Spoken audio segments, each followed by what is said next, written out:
I'm Steve, and I'm the Chief Curator at Your Paper Quest. That means it's my job to find the books that go in the boxes. Now, since we only feature self-published books, that means wading through an ocean of potential. And there's a lot of great stuff out there. There's also a lot more not so good stuff. So in order to find the good stuff, I've taken to reading the first chapters, or at least as much of them as I need to read to make a decision, to see if something is worth making it through the first cut.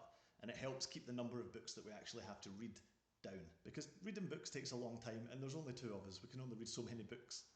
Now, typically what I would do on the internet, where this all started, is I would take a bunch of books from people who had sent them to me, usually on Twitter, and I would go through the first chapters of them. If I didn't like it, I would post the details of why I didn't like it, but I would keep it anonymous so that nobody's feelings get hurt. And if I did like it, I would post the cover, tag the author, say what I liked about it, and put it on the big reading list, the TBR, to be read list. So rather than show you what goes on behind the scenes with our submissions, I put a thread up on Twitter and asked for volunteers to help me demonstrate.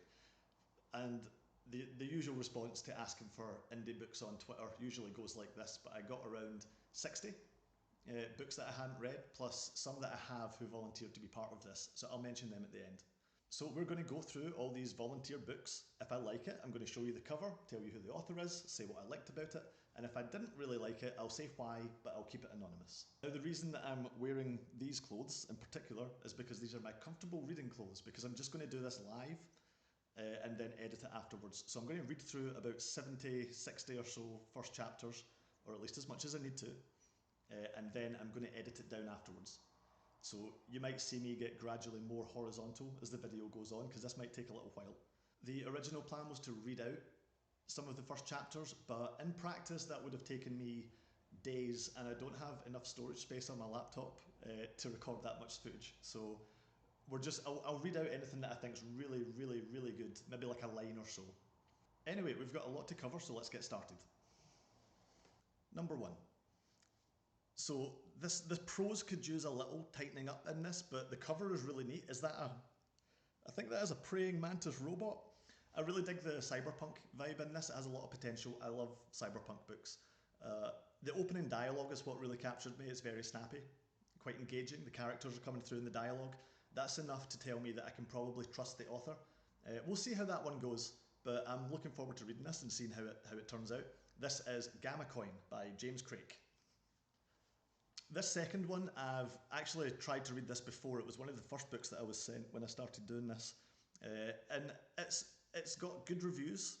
I think it's probably a good book, but it's way too big for Your Paper Quest. We have a kind of size limit of around 350 pages at 5 inches by 8 inches, which is a kind of standard book size. And a lot of books sadly get cut off because of that. This was one of them. Nonetheless, when I tried reading this previously, I found the info dumps and the amount of proper nouns to be quite overwhelming. So this one, I'm going to pass on this one. On the subject of books that are too big, I'm sent way too big books all the time. And if I like them enough to think that they should be put on the TBR, but they wouldn't go in a YPQ box, then I'll put them on my holiday TBR. So when I'm on holiday, I just read for pleasure. So if it's going to make it onto the holiday TBR, it has to be appealing to me personally. Luckily, I like almost all kinds of books. So this next one, I was warned that this would be quite anime, and the cover makes that obvious. It obviously is like an anime book. And I'm absolutely down for anything anime. I quite like anime. This reads like it was written for fun. I hold no bad ill towards it. It's just a bit heavy on the anime tropes, which is fine if you like anime. They're cute, heartwarming anime tropes, but it's probably a bit much for me. It's a good effort though. But I'll be passing on this one. So number 4 is written in a voice that is so passive, I feel like I'm reading a magazine out of boredom on like a 9-hour flight. I'll be passing on this one. So this one it suffers from a problem that I see all the time. It's probably one of my pet peeves, if I can have them. It's opening in media res, which just means in the middle of the action. And that's great, it's engaging. What happens next? Well, about 3 paragraphs in, the main character is running for her life and stops to explain all of the history and lore of the setting. It's giving me a sore neck from the tonal whiplash. Not the time for it. Put that stuff in later in the story. I'll be passing on this one. So this next one is actually already on my holiday TBR. This is Stars and Ravens by Mika Hunter and Francis Deere. It opens with no less than 5 women coming forward to give accounts of a murder or to give an alibi for a gentleman who's been accused of murder. And despite him being covered in blood at the scene, these different women all come forward to give him different alibis. It's very light-hearted and quite funny, but it also tells us what's going on with this character. It sets the stage brilliantly, it sets the tone really well, it's got an excellent vibe. Also, Mika and Francis are really great. They do a lot of great stuff in the writing community. You should check them out if you haven't already. This one's on the TBR already. So I like this next one. I reckon this will find fans very easily. It feels like it's written for a very specific kind of person. It opens with a bar fight. That's a great idea. It feels like it'll be quite a fun read. You've got someone picking up someone else to use them as a weapon, which always is a win in my book. I like the light-hearted tone. It's a little clumsy in places. There are probably a few too many action tags, but it interests me enough to check it out. I'll put this on the TBR. This is Mud War, The Dirty Dozen by Aaron D. Schneider and Michael Anderle. Anderle. So this next one has it all. It has engaging dialogue that drives characterization. It has foreshadowing. It tells me what I need to know about the setting without slowing down to do so. And it has some conflict already kicking off among the cast. The prose feels really good as well. It's evocative without overdoing it.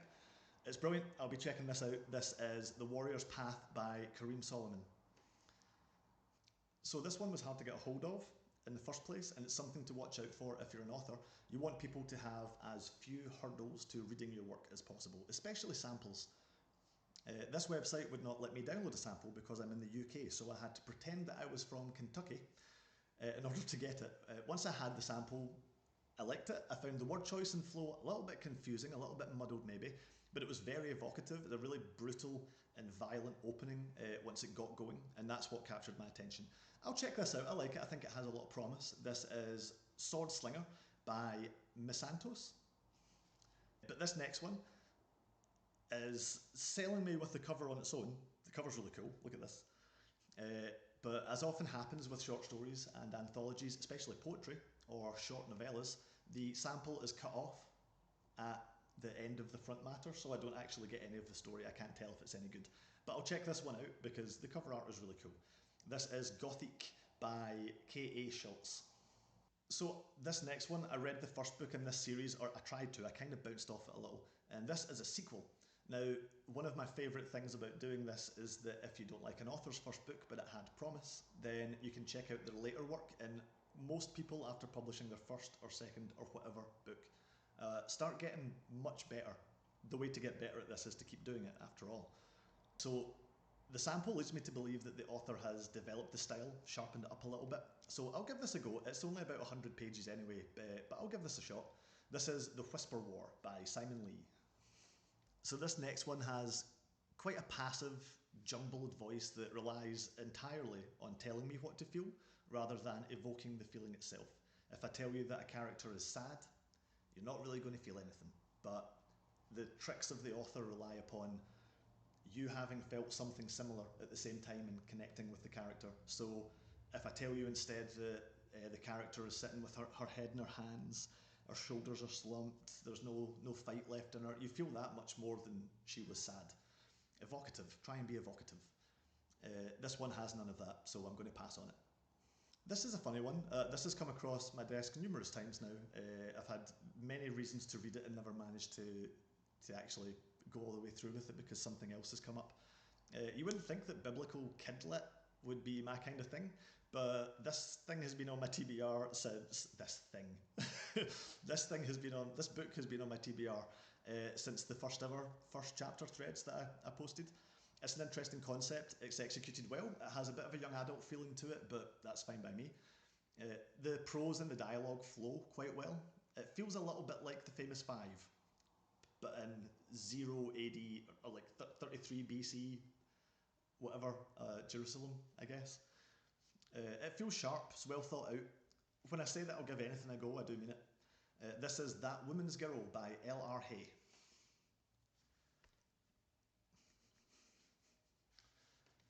This next one is cheating a little bit because I've already read the book that this is a prequel to, which is A River in the Galaxy. I read that on holiday, that was on my holiday TBR. If you like space pirates and a kind of Age of Sail in space, with a crew of mental health case studies and found family, then you'll probably love these. This is The Day They Came by Natalie Kelda. Natalie writes a very, very readable kind of style. I absolutely tore through River in the Galaxy. It's a great book. Great adventure kind of book. And I like boats, even if they're in space. So I had a suspicion that I would like this because I've read some of the author's other stuff, namely the heavily D&D inspired books that they wrote. It's called The Mare Cycle. I hope I'm pronouncing that correctly. Which I loved. This book opens with a character in mid-hunt tracking down a wounded animal, and it sets the scene with wonderful efficiency, like the rest of Danny's books. Honestly, not surprised. Danny's a great writer. The nice thing about having done this for so long now is that I've read a lot of authors' stuff, and so when I see a name come up, I usually have some idea of if they're going to be any good or not.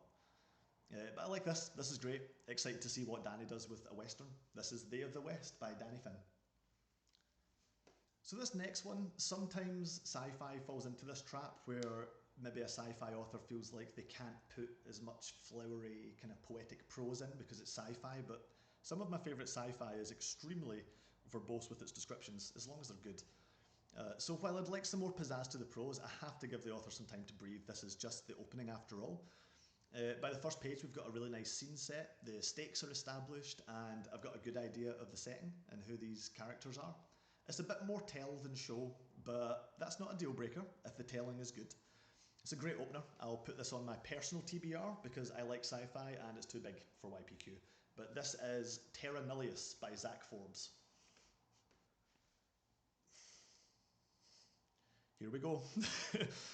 I'll let you away with artistic flair in your punctuation and basic grammar, especially if it feels like it is a deliberate artistic decision. There's a lot of good reasons to break the rules, but you have to know the rules very well before you can break them. This feels more like watching someone flailing and drowning. I'm sorry, I have to banish you to the Shadow Realm for this one. This is pretty bad. Boy, I didn't even read the sample for this before I put it on the TBR. This is a prequel to a book that we featured in YPQ, Troop of Shadows by Jennings Zabrinsky, which is excellent. It's a chameleon samurai elf meets Wild West kind of story. Zabrinsky writes some of the most memorable and well-constructed action scenes that I've ever read. I love his work. So I'm excited to check this out since it's directly related to Troop of Shadows. I want to revisit that world and that character, or those characters, really quite a lot. It's a very special kind of setting. I really enjoyed my time in it. Especially the characters that died horribly in Troop of Shadows. I want to be hurt more. So this is Tyrant Fall by Jennings Zabrinsky. This one's for me. This next one's interesting for a number of reasons. This book has an illustration of the York Minster down in England, which I've stood atop, and it's about York and its hauntings, which has me very interested because York is one of the most haunted places in the world or something. It's the UK's Skinwalker Ranch, I guess. This has me very interested. Whilst I could pull it up for what feels like a bit of a confusing opening paragraph, it writes itself very quickly and it gets its hooks in with little setting details and interesting word choices that imply something deeper going on. It has a very strong kind of vibe to it, and the vibe will sell me on a book, even if nothing else does. But this is great, really great package altogether. This is called The Hiding by Alethea Lyons. I hope I'm saying that right. This one's really good. It's efficient, it's evocative, it's technically solid, but more than anything else, I think this author has a pretty good sense of voice that teeters between being kind of dramatic and comedic, which means that they can play on both. I dropped the author's first book, Wistful Ascending, because it commits the heinous crime of starting at the end and then going all the way back and saying how we got here, which is just a dramatic choice, I guess, but I can't get into a book if I know how it, or where we're going, at least.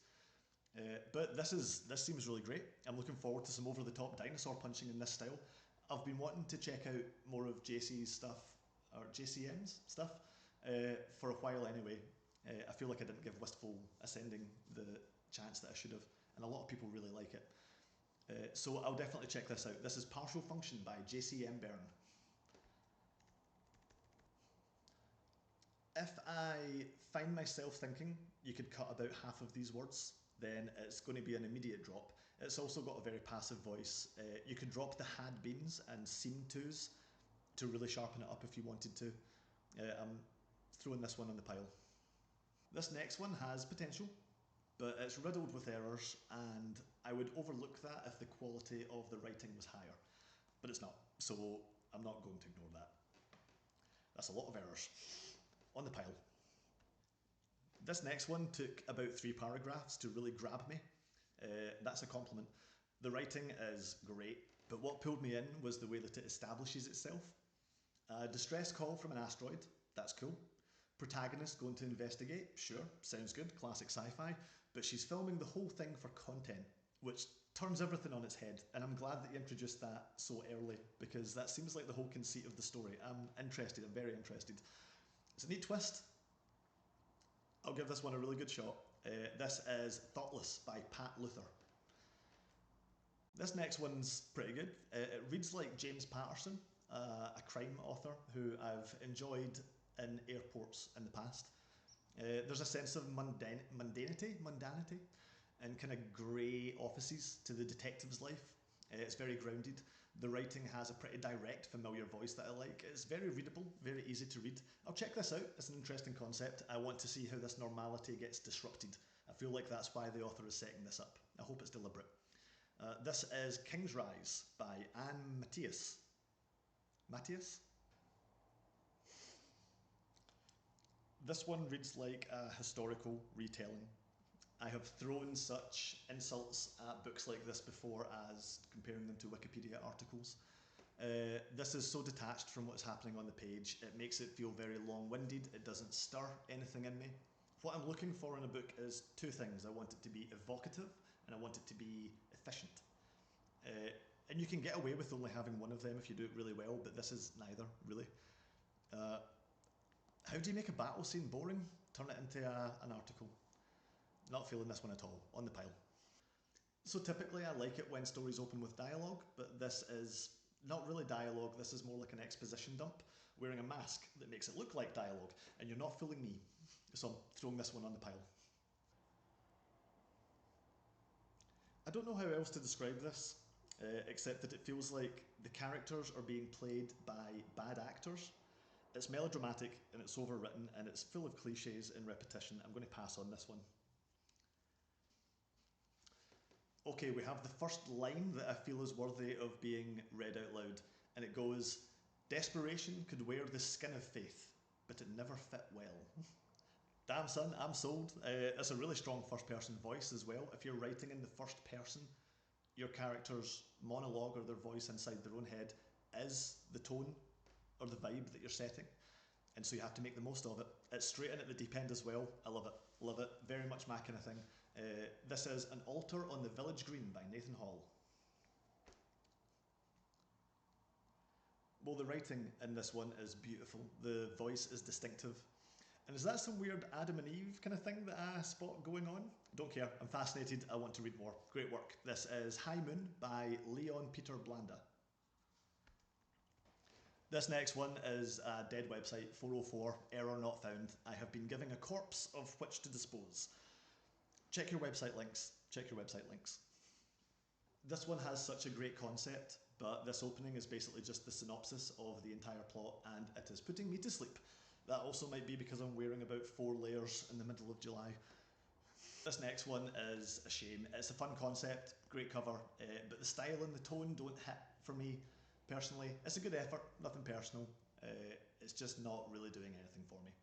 This next one feels like Lost in Space. It has that kind of light-hearted tone to it. The captain's wife has a 5-minute small talk monologue that made me feel something quite relatable. So this is going on the TBR because I have a thing for light-hearted, homely, kind of sci-fi, comfy sci-fi. I think it has the implication of danger in the future as well. I'm interested to see where this goes. This is The Black Saucer by James Aloka. I'm a simple man. I see a well-written medical procedure in a fantasy setting and I put it on the TBR. Good work. Well written as well. This is The Untold Prophecy by R.R. Hunter. I mean this next one as a compliment, but my niece, who is 10, would probably quite enjoy this. It feels like a Goosebumps book. The voice is too young for me, but obviously I'm not the target audience, but good effort, not my thing. Throwing this one on the pile. So the prose hasn't really stretched its muscles yet in this book. The intro does a great job of setting up what is to come, and it does so efficiently, so good so far. I'd like to see a little more language sparkle, if you know what I mean. But consider me interested, this is good. This is Veil of Deceit by Judy Lynn. So this one, I want to like this. It has a unique voice and style and setting, which is close to home without spoilers, but it's losing me with how wordy it is. I feel like I'm trying to eat after I've already eaten, you know? I'm forcing it in. Also, that's a great cover with a terrible font. This one is how many pages? Uh, I'm going to diagnose you with a terminal case of the hads. Had gone, had done this, had just, etc. It's a cool concept, but I think this would give me heartburn trying to read it. Sorry. This next one makes me want to talk about trust, because trust is what I am looking for. The sense that I can trust the author, that they know what they're doing, that they're going to tell me a good story, that it's worth the hours I'm going to put into it. So this one, solid prose, great vibe, but what makes me trust that this author is going to do something interesting is that there's a kind of timer in the opening, something ticking down, the imminent threat that something is about to happen. Putting your characters under immediate pressure shows us who they are under pressure, and it's immediately engaging. I'm excited to try this one. Also, good shout using BookFunnel. BookFunnel is great if you haven't used it. Great tool for indie authors. This is Bloodwoven by G.J. Terrell.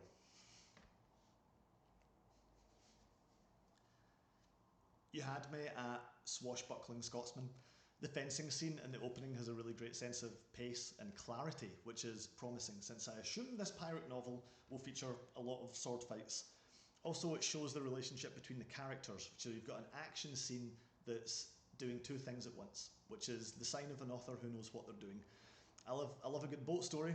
I can't get enough boats. There aren't enough boat stories. This has me sold. I like it.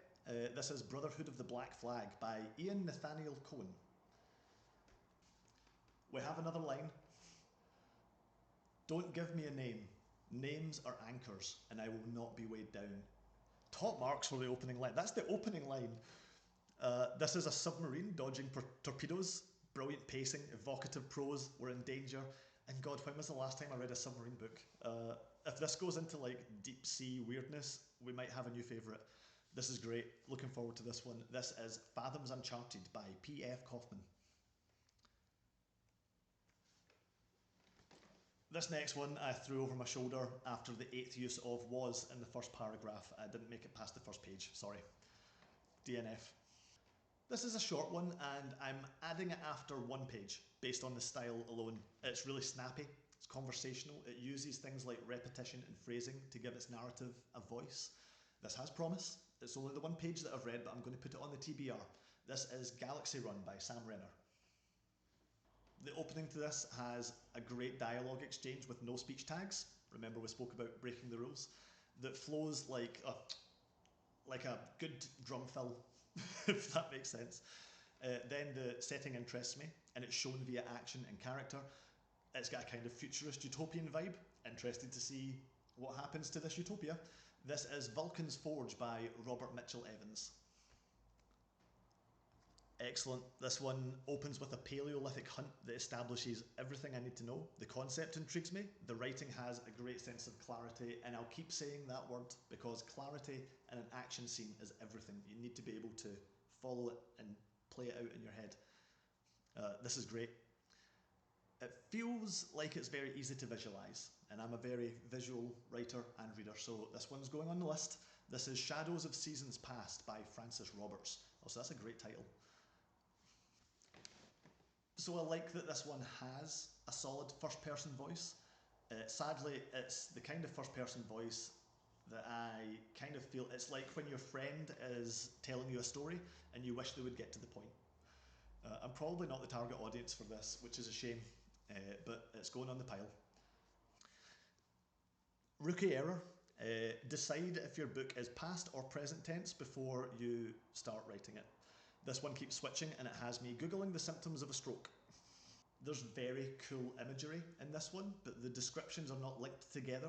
There's no flow, and so I don't know where or what we are actually talking about, and it goes to waste as a result.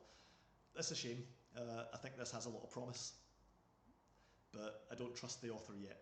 Maybe the sequel. Stretch my legs for a minute, man. Oh, jeez. This one has a really cool cover. I dig the cover, but while reading it, the only visual that I have in my head is of the author sitting at their laptop writing this introduction with a bunch of post-it notes all around their monitor, reminding them the pieces of information that they have to get into the reader's head in the introduction, and it just comes off like an info dump. I can just see them ticking them off one by one. So good effort, but not for me. This next one was sent to me as an ARC, an advanced review copy, so it doesn't have a cover yet. But it has a great first person voice. It's very conversational, feels like someone telling you a story at the bar. Opening with a line, especially in first person, like, have I ever told you all about the strangest job I ever did? That's a surefire way to get my interest. You're already promising me a good story. So this is good. This is The Thief in the Wild by Sean Barber. There are probably some that I've missed out. I took some off the list, or I missed some of them on the list. But you can consider that like, you know, when you have a firing squad and they put a blank in one of the person's guns so that you don't know if it was your book. These are just people who volunteered. Which brings us to the end of our little experiment. I hope you had fun. I certainly did. My legs are tingling and numb from sitting down for so long. For the books that went on the TBR list, I will get around to reading them at some point. Your Paper Quest themes are boxes by different genres, so there's usually a moment where I go looking through my notes for fantasy, sci-fi, horror, whatever. So it will get read eventually. No promises, I'm sorry, I've got a lot of books on my TBR. But I'll get to them all eventually. Maybe we should have a tournament of some sort. The ones that were DNF'd, maybe I'll read them again at another time and be in a different headspace and like them. But I don't write off an author typically. If an author submits a different piece of work, I'll give it the same fair shot. Everyone's improving all the time after all. But don't take it personal. I'm only one guy with very distinct tastes, and I know what I'm looking for. And I have to pick things that will appeal to a lot of people. So it's nothing personal if your book didn't make it through the first round. That's writing. You're not going to please everyone all the time. But thank you for joining me. This has been fun, and I'll see you guys in the next one.